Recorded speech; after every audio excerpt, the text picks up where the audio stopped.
What's going on, everybody? Welcome to my studio. I want to talk about living on your own, um, and then versus living with roommates. So I've had this experience, many times. I've lived on my own many times, and I've lived also with roommates quite a few times. And based on my experience, I could confidently tell you that it's better overall to live with roommates.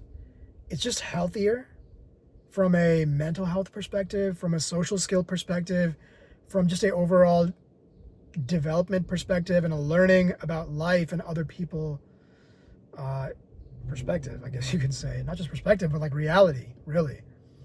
My experience was that, well, I dormed in college, so I got some experience there. But after that, I moved back home. And then after a few years, I eventually moved out with friends. And that was a good experience. You know, I learned a lot. It wasn't always smooth sailing. Yeah, there was some conflict in between. And people like learning to adjust to one another and learning how to live with people that you maybe don't know. But the experience is very positive. And I only realized that after I started living alone after that. So once I'd moved back home from the first time, and then in a couple of years, I got my own apartment. When I got my own apartment, I was like, okay, you know what? This is really me becoming mature now, becoming an adult. I felt for this mainstream thinking that if you have your own place, no roommates, just you, that now you're truly an adult. Now that you're truly mature, you do things your own way. You live life your own way. You're in control. Me, and how I want things to go. And the only maturity is like the financial maturity. Looking back on it, okay, you can afford to do that. That's really the only thing. Because after a few months of living on my own, I kind of realized it's like very lonely. You're doing everything by yourself, like when you're home.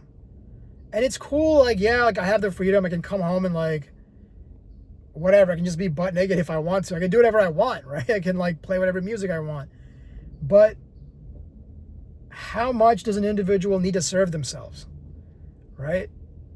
Outside of your main priorities, like, do you need that much like constant self-satisfaction? I don't think so. I personally don't think it's even a human necessity for that level, right? We have more of a requirement to be around other people. In fact, that's how we evolved as human beings in tribes. I mean, we're always amongst one another. So anyway, like living in my own place, it was cool for a few months, but after a while it was like not really that much fun of an experience. I thought I would have a lot of people coming over. I thought like even for a dating perspective, there would be a signal that like, oh, I'm really mature and like I'm ready for a serious partner because now I have my own place. It wasn't the case. Like my dating life wasn't really that improved. And there could be many reasons for that. Like I'm always open to like, critique myself. And so I would say like there was a lot of isolation, a lot of reflection.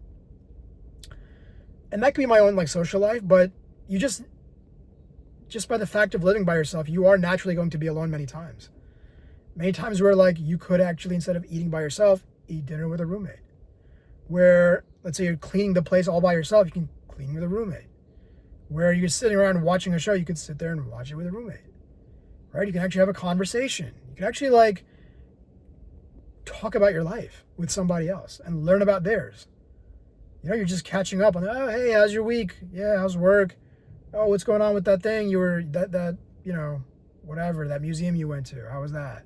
Or that class you took, how did that go? Right? Just engaging with people and learning to live among other people, So I definitely recognize that after getting my own place. It's something that I never did again. I only did it that one time, and then I realized like, yeah, this is not something I'll do. After that apartment, I went and lived with roommates again. And again, it was like a much more fun experience. Not to say that there aren't disagreements, that there aren't, you know, times where boundaries need to get set, or like you need to maybe discuss how you're going to operate, you know, in certain spaces, like your shared spaces, your kitchen, like how is it going to work? Who's going to handle what chore at what time? All that needs to get, you know, ironed out. But that's an important part of living with people, is to learn how to organize yourselves, how to discipline yourselves, how to maintain yourselves. I got my steering wheel here as part of the show. Let me just give you a better view of the pillar behind me. But anyway, that's important. You know, living with other people, learning how to discuss all those things. And also just, like, the reality is, like, you're just better. You're just better around others. Your better self is going to show up. Like, you could be living in your apartment, you may not shower for like a week or whatever. Right? But when you're living with people, you can't be doing stuff like that. There's a certain level of decency that has to be maintained among other people. And that's a good thing. You know, like,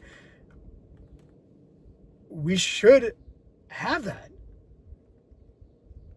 Right? Your better self comes out when your other people are there. Right? Whether for guys, it's like a sense of even like, you know, like a little competition, like, hey, you know, it's like setting up standards, of just even doing things together, like camaraderie.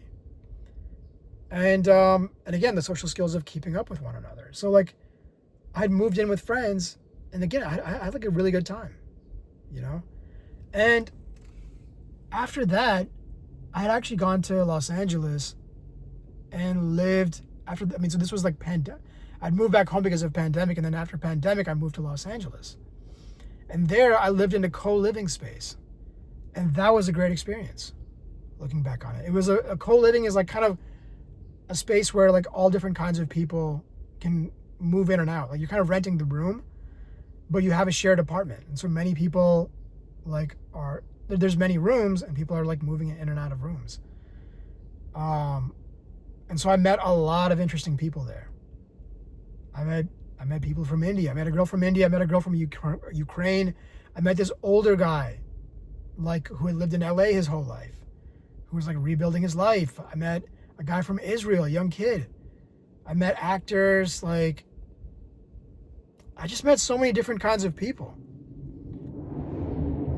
And like, from different countries, from different parts of the US.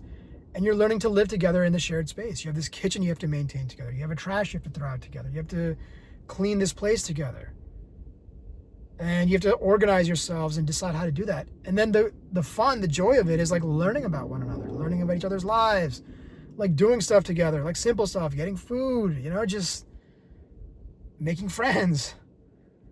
Like, this is what life is about. And I feel like this is important to talk about because there's a massive male loneliness epidemic going on. And I think part of that is because, well, social media, you know, people getting stuck inside their phones, people isolating themselves and thinking like the world wants nothing to do with them, which is not true. Like, you're alone, so is somebody else. And like, the funny thing is, like, you would do well to be among one another. And so anyway, I would just, you know, want to share this with people, and with a lot of young guys too. Like, if you have the opportunity, like, live with others. And even if you're mature and older, like, as I'm older now, in my late 30s, like, if I'm living at home with parents, but when I move out again, I'm not going to live alone. I don't want to do that. You know, life is not worth living by yourself. Like, imagine you just, I don't know, I can understand, like, some people are just like, want that. I'm just speaking for the general public. And just human beings, physiologically, like, we are wired for that. And, you know, for guys, even like the thought that like, oh, like, you know, women would not be interested in me, that, you know, I don't have my own place, I'm living with a roommate even at this age.